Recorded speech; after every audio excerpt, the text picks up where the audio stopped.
I walked into the break room. At the end of a long rectangular wooden table, there was an open copy of the Washington Blade, displayed open photos displaying this very sexy dude, and I froze. It was my first day of work. Oh shit, I thought they're gonna think it's mine. Then in walked this guy. He kind of looked like me the way I do right now, except he was about twice as big. And he looked at the magazine, looked like a little bit of vomit started to come up into his mouth. What motherfucking faggot left that faggot fucking shit in this motherfucking place? He asked. He turned to me, are you the fucking faggot? We were in the basement of the United States Capitol building, and I was in the middle of my sexual identity crisis. I was 19, my world was turning upside down. I was just beginning to realize for sure that I was gay, and I was terrified of people finding out, especially people like this guy who used the word faggot. Well, my response to his question was non-committal.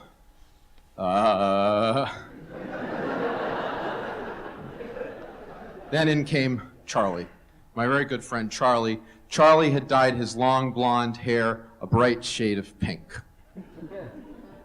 This was the summer after our first year of college, and I think we were kind of experimenting in that time. I'd grown out these long, bushy, mutton chop sideburns. My nickname in college was Ringo. You know, we were quite a pair. I was gay, Charlie was straight, and neither of us had the right grooming.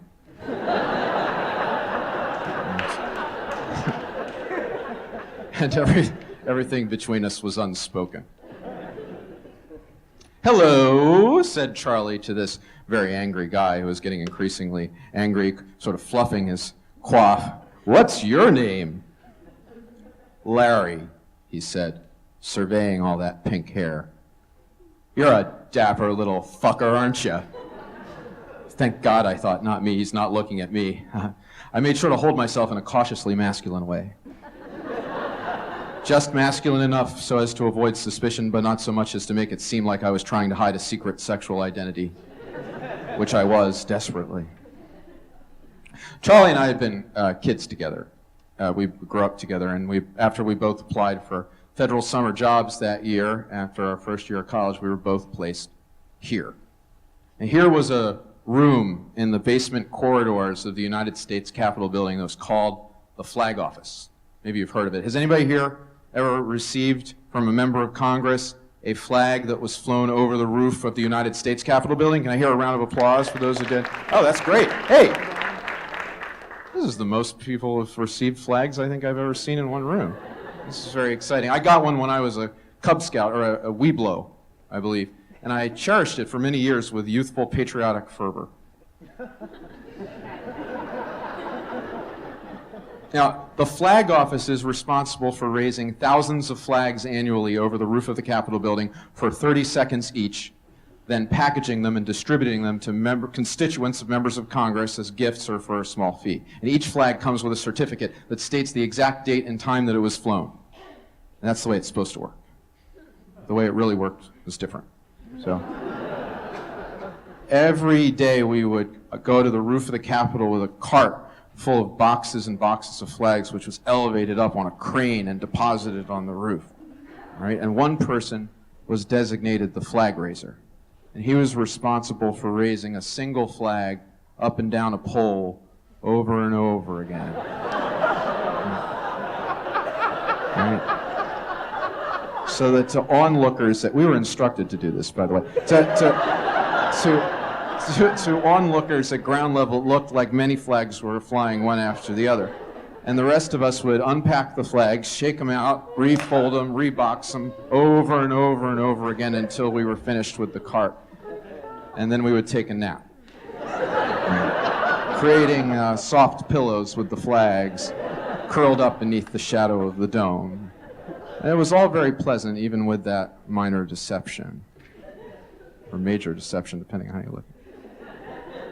But as the summer went on, Larry became more and more obsessed. He was our foreman.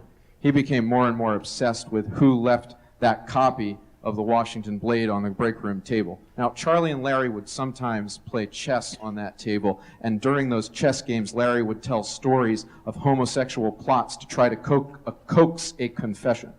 Now, this is one of them. So this girl ties this guy down, nude, butt in the air, spread eagle on a bed for some action at a party, but then she leaves the room. So next, this guy comes in, wearing a Batman outfit, says, "You are my fantasy," and he rapes him in the fucking ass. You see? That's what faggots do. They dress up as Batman and they rape you in the fucking ass when you're not even looking. Larry moved his knight to put Charlie in check. Charlie tickled the tip of his king delicately and said, "Hey, Larry, where do you keep your Batman suit?" Oh, that made Larry mad. Larry was trying to get the gay one in the room to stand up for himself. But I couldn't, I wouldn't, I refused. I lacked that courage and that resolve at that time. No. The game continued, the summer got hotter, and things continued to escalate. I remained silent, hiding in my skin, chain-smoking unfiltered Pall Mall cigarettes, folding and unfolding flags to keep up appearances. I wouldn't be found out. I would not be the gay one. No. Finally, Larry lost it on the roof. I don't think he could. He just could not take the uncertainty anymore. I was the decoy flag raiser that day, stringing a flag up and down a high pole. And Charlie was folding and unfolding flags on a long metal platform. Larry came after him, got in his face. "Look, I know you're the fucking faggot, okay? I know it. Why don't you just say it? Why don't you just say it?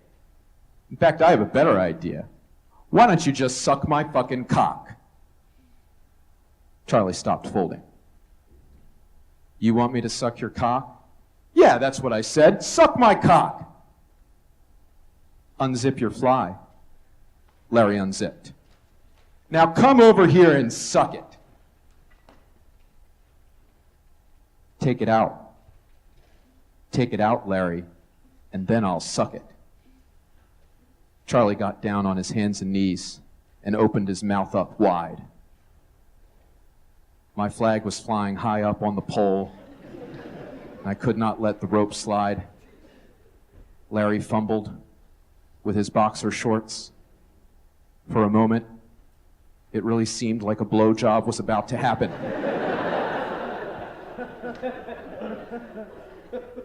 And Larry, "You little fucker," he said. He zipped up, and he walked off, and he went downstairs, and that was it.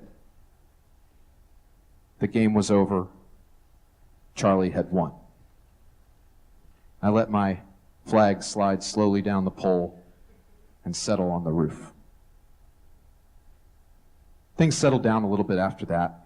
Sometime later, I found myself in a limousine for a wedding with Charlie.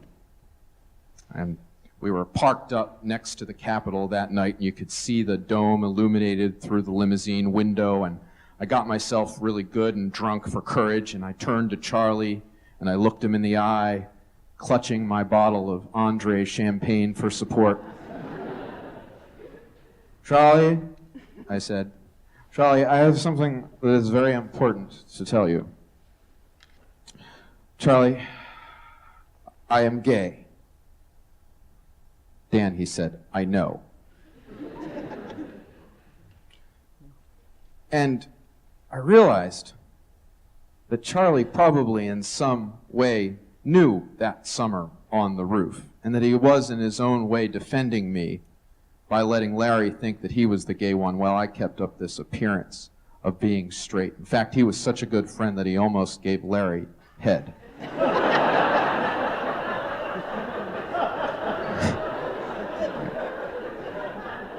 Right. And gradually I came to see that if Charlie could do that for me, then surely I could do the same for myself.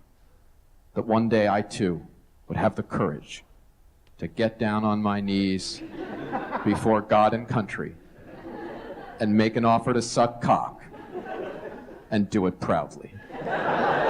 Thank you.